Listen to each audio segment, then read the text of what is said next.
everyone, once again I welcome you on in today's lesson, and today we will cover the rest part of the story Uncle Pauser hangs a picture। आज हम लोग जो बचे हुए part है uncle पॉजर Hanks a picture का, उसका हम लोग आज कंप्लीट वीडियो देखेंगे।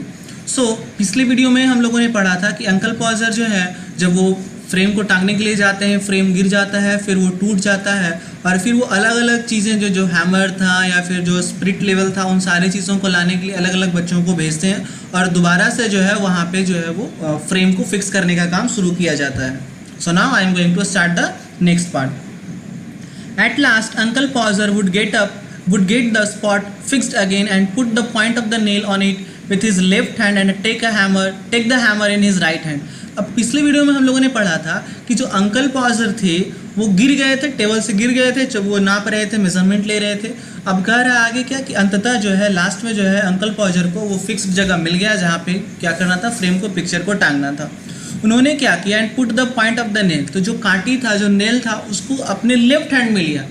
ऐसे भी जनरली भी अगर आप देखोगे कि कोई व्यक्ति, अगर किसी भी व्यक्ति को अगर दीवार में कांटी लगाना हो तो क्या करता है, एक हाथ में कांटी और एक हाथ में हथौड़ी लेता है। तो अंकल पॉजर भी इन द सेम, उन्होंने लेफ्ट हैंड में क्या लिया, कांटी लिया और अपने राइट हैंड में हथौड़ी लिया। And with the first blow he would smash his thumb and drop the hammer with a yell on somebody's toes. अब जैसे ही उन्होंने जब पहला, जैसे दीवार पे कांटी लगाने के बाद क्या करते हैं, ठोकर मारते हैं, तो जैसे ही वो अपना पहला ब्लो उन्होंने चलाया, जैसे उन्होंने पहला मतलब हथौड़ी चलाया, क्या हो गया, उन्होंने अपने अंगूठे पे मार लिया और जिसके वजह से जो हैमर था वो क्या हो गया, गिर गया। और वो हैमर कहाँ गिरा, किसी के टोज पे, मतलब जो वहाँ पे लोग थे, जो बच्चे थे, जो आंट मारिया थी, उनमें से किसी एक के पैर की उंगली पे, पैर की जो अंगूठा होता है उस पे जाके गिर गया। क्या गिर गया, हथौड़ी। किससे गिर गया, अंकल पॉजर के हाथ से छूट गया। क्यों छूट गया, क्योंकि उन्होंने अपने थंब पे मार लिया था। Aunt Maria would mildly observe that next time Uncle Pauser was going to hammer a nail into the wall, she hoped he would let her know in time so that she could make arrangements to go and spend a week with her mother while it was being done। अब aunt Maria जो है वो मतलब observe करती हैं, अगली बार observe कर, मतलब ध्यान से ऑब्जर्व कर रही है। क्या ऑब्जर्व कर रही है कि एक बार तो हैमर को उन्होंने गिरा दिया अंकल पॉजर ने किसी के पैर की उंगली पे, अब दोबारा से नेक्स्ट टाइम जो है अंकल पॉजर दोबारा से जा रहे हैं उस कांटी को लगाने के लिए। दोबारा से वो क्या करने जा रहे हैं, वो कांटी को लगाने के लिए, मतलब वो जो नेल है उसको दीवार में लगाने के लिए जा रहे हैं। सी होप, और वो उम्मीद करती है कि इस टाइम जो है वो क्या कर सके, मतलब जो अंकल पॉजर है वो पूरी सही तरीके से दीवार में जो है वो सही समय पे क्या करे, जो कांटी है, जो नेल है, उसको लगा दे, ताकि वो क्या कर सके, अपने घर, अपने माँ के पास जा सके, वो अरेंजमेंट कर सके और लगभग एक सप्ताह जो है वो कहाँ व्यतीत कर सके, अपने घर पे व्यतीत कर सके। और ऐसा वो कब करेंगी, जब जो कांटी है, जो नेल है, जब वो सही समय पे लग जाएगा तब। Oh you women, you make such a fuss over everything, uncle Podger would reply picking himself up, why I like doing a little job of this sort. तो आगे अंकल पॉजर क्या कहते हैं कि ओ यू वुमेन, मतलब तुम जैसे जो औरतें होती हैं वो क्या करती हैं कि चाहे कुछ भी हो जाए उन पे क्या करना है, मतलब परेशान करना है।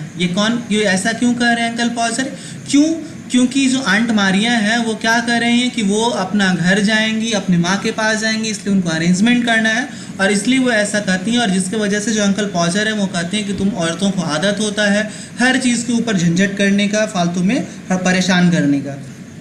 Uncle Pauser would reply, picking himself up, why I like doing a little job of this sort। और ये बातें जो है अंकल पॉजर जो है अपने आप को उठाते हुए ये बातें कहते हैं। कौन सी बातें, कि मतलब जो तुम जैसी औरतें होती हैं वो फालतू का परेशान करती हैं। Why I like doing a little job of this sort, और वो कहती हैं कि क्यों जो है वो इस तरह के काम को करना पसंद करते हैं।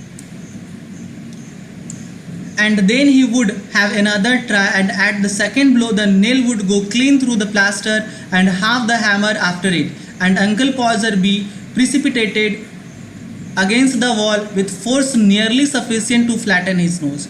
अब अंकल पॉजर जो है अब वो एक दूसरा ट्राई करते हैं। एक बार उन्होंने क्या किया, जब पहले बार गए तो फ्रेम टूट गया, जब दूसरा बार गए तो उन्होंने क्या किया, हैमर किसी के पैर पे गिरा दिया। अब वो तीसरा ट्राई कर रहे हैं और तीसरे ट्राई में उन्होंने क्या किया, उन्होंने इतना जोर से मारा हथौड़ी से कि जो कांटी था, जो नेल था, वो पूरा का पूरा अंदर चला गया, मतलब पूरा दीवार में जाके सट गया। प्लास्टर मतलब दीवार के ईंटे के ऊपर जो सीमेंटेड किया हुआ रहता है उसको प्लास्टर कहते हैं। उन्होंने इतना जोर से मारा कि पूरा का पूरा जो कांटी था वो पूरा का पूरा प्लास्टर के अंदर चला गया और उसके अंदर जो आधा हथौड़ी का जो हिस्सा था वो भी अंदर चला गया, इतना जोर से उन्होंने मारा। And uncle Podger be precipitated against the wall with force nearly sufficient to flatten his nose।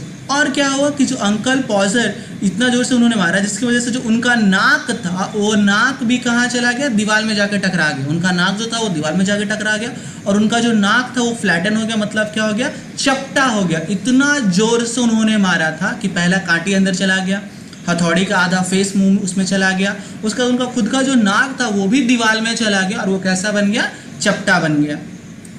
Then we had to find a rule and a string again, and a new hole was made. And about midnight, where is the crusher?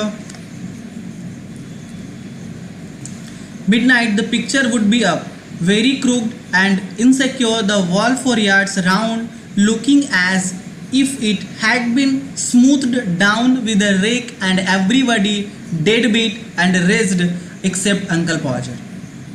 और तब जो है उनको क्या करना पड़ा, अब चूंकि क्या हुआ था कि पूरा का पूरा दीवार में छेद हो गया था और जिसके वजह से जो है उन लोगों को दोबारा से रूल मतलब स्केल ढूंढना पड़ा, धागे ढूंढने पड़े और एक नया होल, एक नया छेद बनाया गया।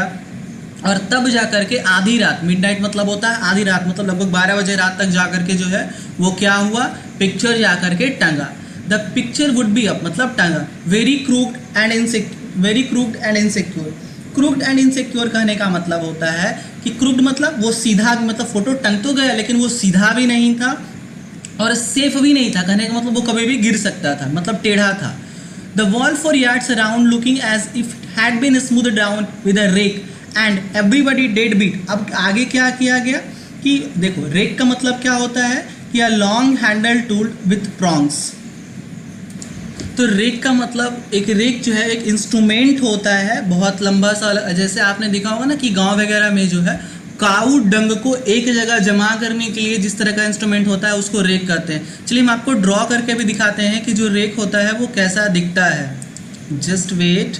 सपोज करो कि ये क्या है, ये आगे का फेस है, ये एक वुडन प्लैंक है, ओके, और इसमें क्या है, एक लंबा सा डंडा लगा हुआ है और इसी टाइप का रहता है ना, जिससे क्या काऊ डंग ये सब जो है गांव में जमा किया जाता है। एक लंबा सा डंडा हो गया।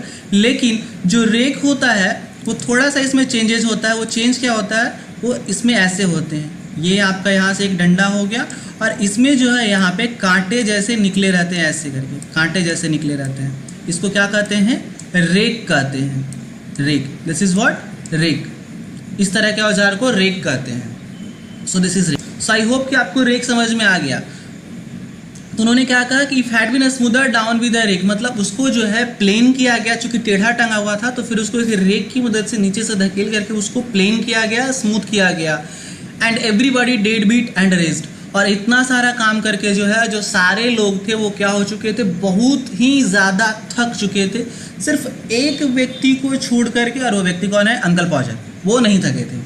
और फिर वो क्या कहते हैं, there you are, he would say, stepping heavily off the chair on the charwoman's corns and surveying the mess he had made with evident pride। अब वो जो है वो क्या कहते हैं, he would say, stepping heavily मतलब वो चेयर से उतरते हुए जो है, चारवुमेंस कॉर्न मतलब चारवुमेंस के जो कॉर्न, मतलब वो कुछ काम कर रही होगी तो उनके जो दाने थे उन पे वो उतरते हुए कहते हैं, क्या कहते हैं, सर्वेइंग द मेस। मेस मतलब क्या होता है, उन्होंने जितना सारा झंझट जो है, जितना सारा ट्रबलेंस जो है उन्होंने क्रिएट किया था, उन सारे लोग को देख करके वो surveying the mess he had made with evident pride. मतलब उन्होंने वो क्या करते हैं, वो सारा मतलब इतना सारा झंझट करने के बाद, इतना सारा ट्रबलेंस करने के बाद वो बड़े ही गर्व के साथ कहते हैं कि उन्होंने उसको क्या किया है, पूरा कर लिया है। Why some people would have had a man in to do a little thing like that. अब इतने सारे लोगों का मदद लेने के बाद जो अंकल पॉजर हैं वो क्या कहते हैं कि क्यों, पता नहीं क्यों कुछ लोग जो है इन छोटे छोटे काम को करने के लिए इतने सारे लोगों की मदद लेते हैं। Why some people would have a man in to do a little thing like that, कि क्यों जो है एक छोटा सा काम करने के लिए जो लोग हैं इतने सारे लोगों की मदद लेता। अब ये बातें कह कौन रहा है, अंकल पॉजर, जो खुद ही क्या किए, बहुत सारे लोगों का मदद लिए और बहुत सारा ज़्यादा क्या किया उन्होंने, ट्रबलेंस क्रिएट किया, ट्रबल क्रिएट किया। और ये बात वो क्या कर रहे हैं, खुद कह रहे हैं कि क्यों जो है लोग इतने सारे लोगों का मदद कर लेते हैं। और ये जो स्टोरी था वो किनके द्वारा लिखा गया है, तो जीरोम के Jerome. So I hope you have understood this video very well, you have understood the explanation very well. So thank you and have a nice day. Stay safe, stay healthy, stay happy.